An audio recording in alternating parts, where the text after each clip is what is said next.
recomendaciones para la intervención en poblaciones adultas, ¿ya? Específicamente, temas que deben ser considerados a la hora de trabajar con personas con enfermedades neurodegenerativas.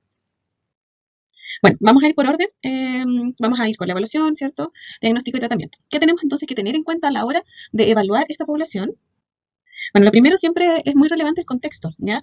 Yo creo que durante el diploma ustedes han tenido mucha información sobre cómo evaluar bedside, al lado de la cama, ¿cierto? Una evaluación clínica muy detallada respecto a tipo de consistencia, ¿cierto? ML, postura, uso de jeringa, etcétera. Hay muchas variables que uno considera cuando hace una evaluación en usuarios con, ¿cómo se llama? Con un estado más crítico de salud, ¿ya? Pero también está la posibilidad, tal como lo hemos hablado en otras clases, ¿cierto? Yo ya les he hablado de este tema, que tiene que ver con una evaluación más funcional, ¿cierto? Cuando nos encontramos, por ejemplo, en las fotografías graficando ahí en el domicilio de la persona, o es una persona con una enfermedad en este caso que va hacia un empeoramiento de su salud, no es lo mismo que una persona que está saliendo de una situación más aguda, ¿ya? En ambos puntos tenemos que tener una gran consideración respecto a cómo evaluamos, ¿ya? Siempre yo hago el ejemplo de una persona como la señora que tenemos acá en la foto, que está comiendo normalmente en su casa. ¿Qué tan viable es evaluarla con jeringa, ¿cierto? Con 1 ml, con 2 ml, que es lo que aprendemos inicialmente. Si ella luego va a llegar a su casa y va a comerse un plato de verduras, como lo vemos en la fotografía, y se va a tomar un vaso de jugo. La idea es obviamente que sea lo más aplicado al contexto y a la realidad de la persona en el camino. Ahora, específicamente en trastornos del movimiento y en este caso en trastornos cognitivos como la demencia, también tenemos que tener en cuenta mucho el contexto de apoyo, ¿sí? Como ya lo vimos en la clase de la evaluación funcional, ¿cierto? Tenemos que evaluar todo el mobiliario, el plato, etcétera, en una evaluación más contextual. Pero en este caso tenemos que ver, por ejemplo, persistencias de movimiento, donde una persona permanentemente se mueve, si se fatiga, ¿ya? En las personas con demencia, por ejemplo, sucede mucho que olvidan que se alimentaron, entonces vuelven a pedir comida, y esos son temas muy conductuales, y eso tiene que ser muy bien recabado en la entrevista, ¿ya? Para obviamente hacer una estrategia de tratamiento que vaya hacia todas las aristas de las dificultades de alimentación de la persona. Voy a seguir hablando de esto. ¿Qué tenemos que tener en cuenta? Bueno, una evolución de la dificultad o una cronicidad de esto, ¿ya? Cuando nosotros evaluamos, no va a bastar con una sola evaluación inicial, ¿ya? Muy por el contrario, se van a dar cuenta que va a ser necesario que durante la terapia y la progresión de las sesiones vamos a tener que ir haciendo evaluaciones transterapéuticas, porque como son enfermedades degenerativas, tenemos que ir viendo cómo va evolucionando la persona. Hay gente de evolución más lenta, evolución más rápida, ¿sí? Gente que responde a los medicamentos, gente que no responde a los medicamentos, gente que tiene dificultades con los medicamentos o con más apoyo, menos apoyo familiar. Es decir, todas las cosas que ustedes vayan sugiriendo dentro de la terapia tienen que ir viendo si van o no haciendo sentido en esta familia y en esta persona, ¿ya?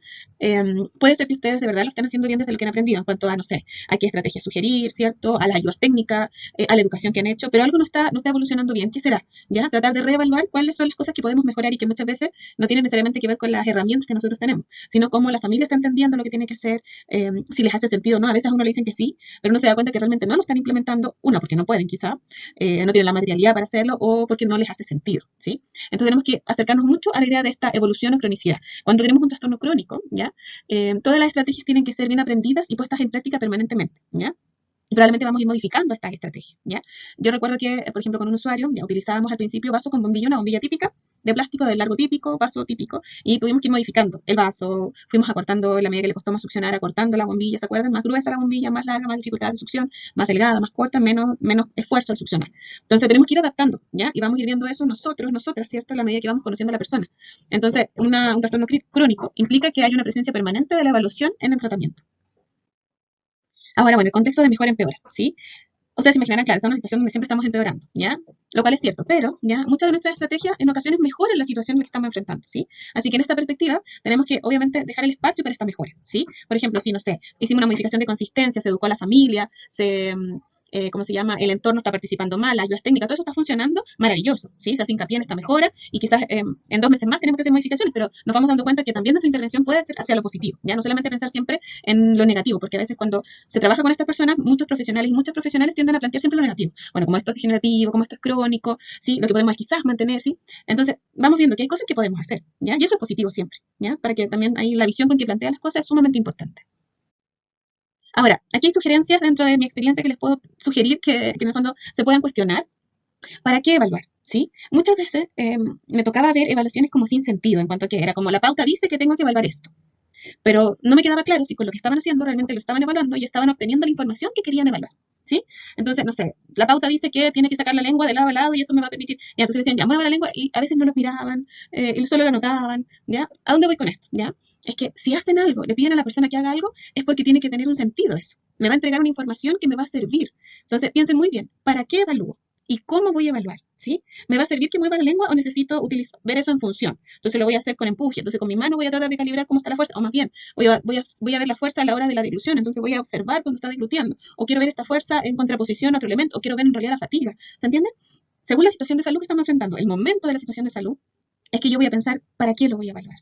¿En qué contexto lo voy a evaluar? ¿Cuál es más funcional para la persona? Porque estamos hablando de situaciones de salud, entonces crónica. Entonces, la situación aquí se vuelve muy relevante. ¿Por qué? Porque es un día a día en el que yo voy a aparecer. La intervención va a estar puesta en un día a día, en una funcionalidad que existe, ¿sí? Y que se va perdiendo. Entonces, yo voy a llegar a un momento donde la persona va a estar alimentándose, ¿sí? Y quizás hizo modificaciones, quizás no. Pero no es un momento donde yo voy a decir que vuelva a comer, no. Voy a ver cómo adecuar lo que está haciendo, ¿sí? ¿Qué utensilios? ¿Con qué alimentos? ¿En qué consistencias? Todo eso pregúntenselo. En especial las dos primeras preguntas.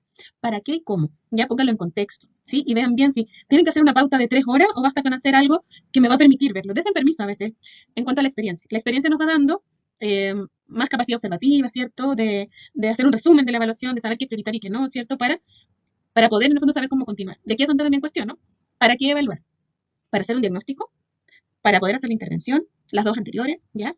¿Por qué? Porque a veces evaluamos por evaluar, ¿sí? O a veces obtenemos el diagnóstico, ¿ya? Y decimos, esta es una disfagia de severidad moderada, tanto del FOIS, tanto, ¿sí? Ya, yo puedo hacer eso. ¿De qué me sirve eso ahora? Para informar sobre la familia. ¿A la familia le sirve saber cuál es el FOIS del usuario? Ojo que no estoy diciendo con esto que no le sirva, sino que eso me va a servir quizás para comunicarme con el tratante, con la tratante, o con otro colega, otra colega, o para saber si la intervención tiene que ser más prioritaria, no sé, por la seguridad, etcétera. ¿Sí? No digo que no lo hagan, sino que vean bien el objetivo de esa evaluación. Y si lo tienen claro, vamos, démosle. Pero si no, cuestiónenselo y traten de llegar a un acuerdo, ¿ya? En cuanto al tiempo invertido también en la evaluación y cuánto me va a servir eso para mi intervención futura. Importante. ¿Cuáles son las expectativas de la persona y de sus entornos? ¿Ya? ¿Cuánta información entrego y de qué forma? ¿A qué me refiero con esto? Las personas no están en blanco, ya tienen mucha información, ya han buscado en Google, ya les informó el médico, la médica, probablemente esperamos, ya el contexto les dijo, ya cosas, y ya tienen una historia de vida que les permite tener cierta sabiduría sobre el mundo. Entonces, yo no voy a llegar a una persona que está a foja cero y voy a tener que llenarla de información. Primero, siempre preguntar, ¿qué sabe usted? ¿Qué quiere saber? ¿Tiene dudas? ¿Ya? Ahora, antes de preguntar eso, muchas veces uno tiene que explicar cuál es la función de uno de una, porque la fonoaudiología sabemos que todavía es algo nuevo para mucha población, cada vez menos, ¿ya? Pero aún quizás debo hacer una educación previa de cuáles son mis fortalezas y en qué yo puedo apoyar, un proceso terapéutico, etcétera. Pero luego preguntar, ¿qué sabe usted? ¿Qué necesita saber? Eh, Cuénteme, ¿le parece lo que estamos haciendo? ¿Tiene una duda sobre la evaluación que acabamos de hacer? Siempre digo lo mismo, utilicen imágenes, videos para explicar qué están haciendo. ¿Por qué le van a tocar el cuello? ¿Por qué le van a observar? ¿De qué le sirve? ¿Sí? Y aquí contrapongo verdad y situación. ¿Por qué? Muchas veces en esta etapa se generan instancias como de verdades en cuanto a lo que viene ahora, que vamos a hablar, que tiene que ver con el diagnóstico. ¿Sí? Usted tiene esta dificultad, entonces usted tiene este diagnóstico, como que esa fuera la verdad absoluta del tema, ¿ya? ¿Por qué lo pongo en tensión? Porque a veces esos diagnósticos son palabras que la persona no entiende, ¿ya? Se utilizan como categorías que la persona, ¡pum!, se pone acá, soy un diabético, ¿sí? Ta. Y es en lo que se convierten, ¿ya? Tengo disfagia, pero ¿qué significa eso finalmente? ¿Me basta con explicarlo? ¿Ya? ¿Es suficiente con que la persona lo entienda o necesito también ponerle un nombre? ¿La persona necesita decir el nombre? ¿Ya? Vean en qué situación sí y en qué situación no. ¿Ya? Hay situaciones donde hay personas que me piden, me digan, ¿cómo se llama esto? Necesito saber más, necesito averiguar, la familia necesita saber, ok. Pero hay veces donde hablar de disfagia neurogénica, no sé si tiene tanta pertinencia. Ahí lo dejo obviamente a la situación. ¿Qué consideraciones tengo que tener acá entonces? Eh, ¿Cuánta información voy a entregar? ¿Por qué? Porque cuando nos enfrentamos a una situación de salud neurodegenerativa, muchas veces me ha tocado ver, ¿ya? Aquí estoy poniendo mucha experiencia, pero también les sirva, estudiantes que tienden a hablar de una progresión desde la perspectiva negativa, ¿sí? He escuchado colegas decir, bueno, como esto va a seguir avanzando, en un futuro usted va a necesitar gastrostomía, ya no va a poder comer por la boca, decirle eso a personas con enfermedades iniciales, con Parkinson iniciales, ¿sí? Donde todo eso es un diagnóstico, ya que se transforma en el fondo en una sentencia de muerte, una sentencia de gravedad.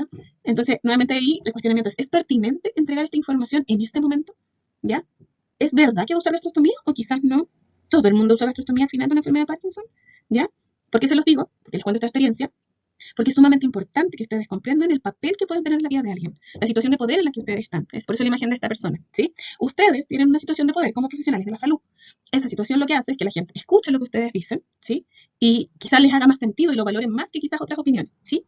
Entonces, si ustedes le hablan que su situación de salud va a ir empeorando, eh, y puede ser que eso pase en 20 años más, pero significa una sentencia y voy a vivir 20 años pensando que voy a usar una gastrostomía, que no voy a poder comer más, ¿sí? ¿Es pertinente hacer eso? Ahora espero ustedes se estén cuestionando, ¿y qué pasa si la persona me pregunta? ¿Sí?